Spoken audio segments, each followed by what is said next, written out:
All right, this video is going to be on offensive patterns of play from build out. It's the same as whether it's from a goal kick or we just win the ball from them and we have possession. So it's typically going to be like this. Everyone's set up like it would be from a goal kick. So the striker has moved from his central spot down here next to the defensive mid like so. We got our offensive mids that are up high at the halfway line, and in the middle between defensive mid and or striker and wing back, or defensive mid and wing back here. So ball gets played out, center back's taking his space, and then again we're dishing it in front for this guy to run onto, dishing it in front for this guy to run onto, or putting the pass to our offensive mid and let him distribute the ball this way or that way, again for these guys to run onto. Okay, so let's go through the first scenario. Let's say the ball gets played up to the offensive mid and the wing back's making his run and the striker's making his run. And this is important. These two guys need to be running basically at the same time and stay level with each other. Okay, ball gets played. We'll say he plays it over here to the wing back. This is probably the safest way to get up the field versus the center. But we'll do the center here in a second. So ball gets played to the wing back. The wing back's going to take his space, okay? As at the same time, again, the striker needs to move back up into the middle, not just straight, but back up to the middle, okay? What this is going to cause is we got a 4-on-3, and it's going to cause this defense to have to shift. So as this guy is bringing the ball up, this guy will have to come over and apply pressure, like so, okay? And now it's important, again, the striker and the offensive mid need to stay in line with the ball and our wing back over here, okay? Now, depending on how they play us, so if this center back stays with the striker, then whenever we get in trouble, if we can't turn the corner here and pass the ball across the middle, if this guy's able to get in front, we will now have a drop pass back to our offensive mid. But it's very important that these guys keep running, because it's going to make this guy make a decision. He has to either stay with him or he's got to come back over here and mark him. Okay, so in this scenario, let's say he stays with the striker that made that run. Now, this wingback can just drop this ball back to the offensive mid and position himself out and wide. Same thing with this striker, out and wide. Same thing over here. And now, this offensive mid can take the space here.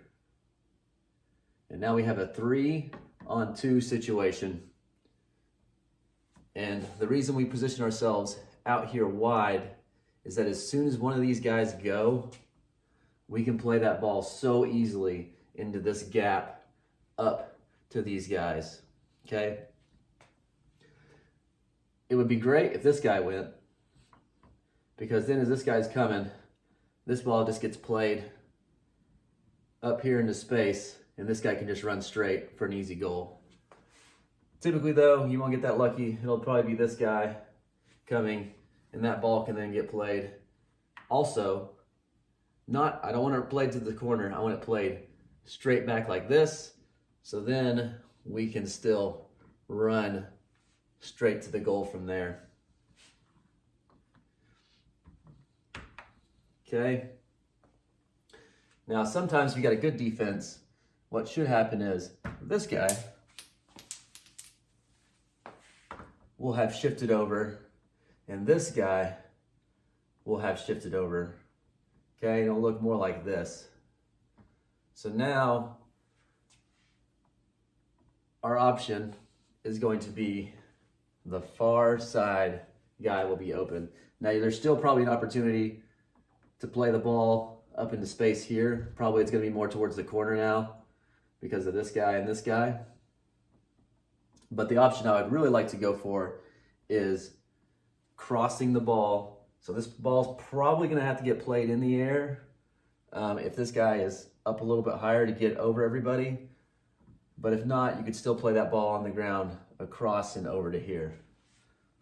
So if everybody shifted from there over, we just find the open guy. Find the open guy. You could cross it in the air if you can get some lift on it over these guys and let him run onto it.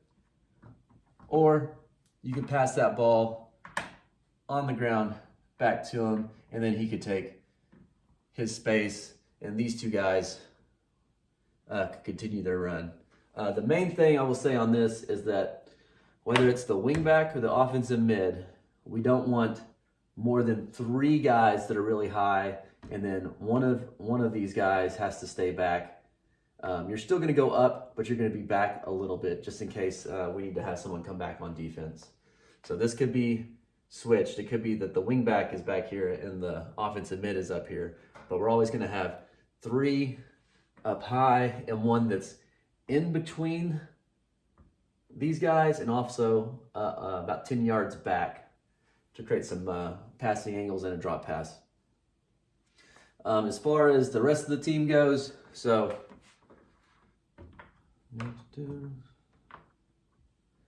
the center backs, the right side center back would shift over, the left side center back would stay here. The left side wing back could also cheat into the middle like so. You don't have to be super close on that guy if the ball was on this side of the field. Defensive mid, you would still kind of hang out in the central area. You're going to be more worried about if the ball got stolen, one of our passes got intercepted, being able to quickly, let's say this guy got the ball, be able to pick up one of these guys in the middle and play defense until the rest of our team can get back. Again, this is why it's essential that we don't have more than 3 guys up high on a line, and we have that other guy, either a wingback or the offensive mid, slightly back. Now, let's talk about what it would look like if you went with the striker option.